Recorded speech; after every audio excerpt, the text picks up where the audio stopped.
guys, selamat datang di podcast Bincang-Bincang Seru bersama saya Regita yang akan menemani kalian semua dalam 5 menit ke depan.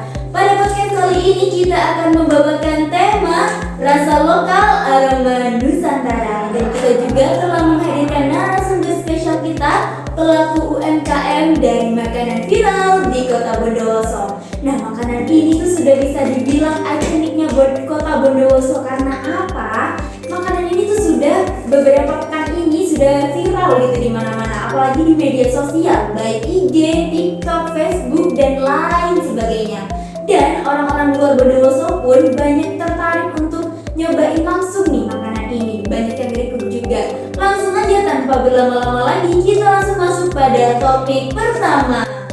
Oke, halo Mbak Aziza, boleh dong perkenalan diri dulu? Halo Mbak Regita. Halo.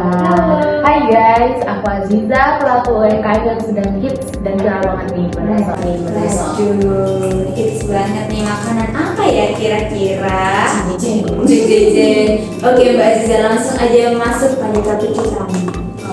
Oke, aku ingin bertanya nih seputar makanan ini, karena aku juga kepo ya kan. Boleh dong di-spill perjalanan karir Mbak Aziza tuh gimana? Kok bisa sih tiba-tiba jadi, bukan tiba-tiba ya, bisa ada perjalanannya ya kan?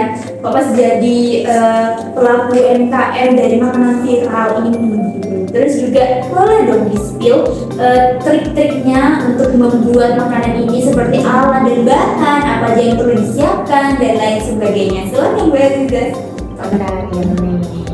Nggak ada yang spesifik dan spesial sebagainya. Soalnya ini kan awalnya tuh dari rasa gabut dan juga bosan gitu.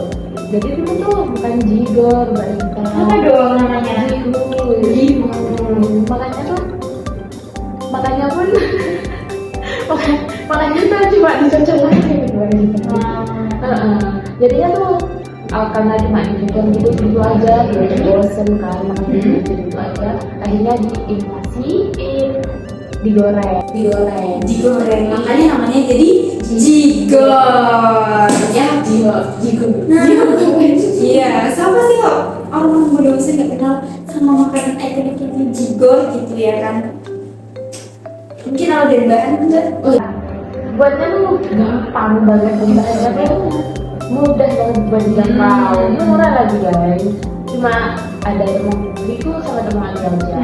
Terus dia pakai Tahu. Ini spesifik tahunya kayak gimana Mbak? Apa tahu biasa, tahu yang putih, apakah tahu yang tahu apa sih namanya Mbak? Tahu kayak tamanan gitu ya? Iya. Yang ada digoreng gitu ya? Orang lain juga banyak pakai tahu tamanan. Atau kalau buat tahu yang biasa pakai tahu putih itu juga bisa, tapi harus digoreng kering dulu. Diolah lagi ya, digoreng kering. Kalau bumbunya nggak ada yang susah sih, cuma biasanya pakainya bawang putih sama gula rasa sama garam aja. gitu. Jadi nggak terlalu spesifik gitu. Udah guys kan. Teman-teman nih bisa nih recook di rumah gitu kan, karena dari segi harga dan bahan-bahannya pun ini gampang banget dicari kalau bisa, bukan kalau bisa sih, emang ada di rumah gitu ya kan. Jadi kita nggak usah jauh-jauh lagi, dan nggak ribet gitu cara ngolahnya, murah banget. Dan ini biasanya di makanan ini tuh banyak digemari oleh anak-anak kecil sampai orang dewasa ya Mbak ya. Jadi yang muda sampai yang tua. Jadi suka. Nah, oke. Dari cerita Mbak Aziza barusan ya kan, dari segi perjalanan karir dan cara ngolahnya itu, aku ingin menanyakan nih Mbak tentang pemasokan Mbak Aziza dalam entah itu 1 minggu, pemasokan dalam 1 minggu itu atau pemasokan dalam 1 bulan itu, pun dengan pengeluarannya gitu Mbak. Dan tidak lupa tips and trick. Ya kalau pengeluarannya sih berapa ya? Itu biasanya per hari buatnya kan tergantung habis enggaknya. Itu biasanya 100.000 sih. 100.000 itu biasanya untuk berapa kilo? Mungkin 5 kilo mungkin enggak? Kalau sama kilo kebanyakan ya. Kita sebenarnya sudah stop gitu kan kalau di hitung ya sekitar 100.000 juga. Itu bersihnya ya guys ya, bersihnya. Enggak, itu pengeluarannya.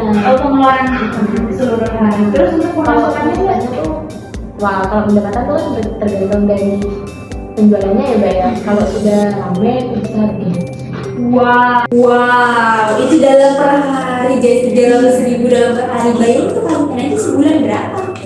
Iya kan? Udah ngalahin gede-gede. Enggak dong. Oke.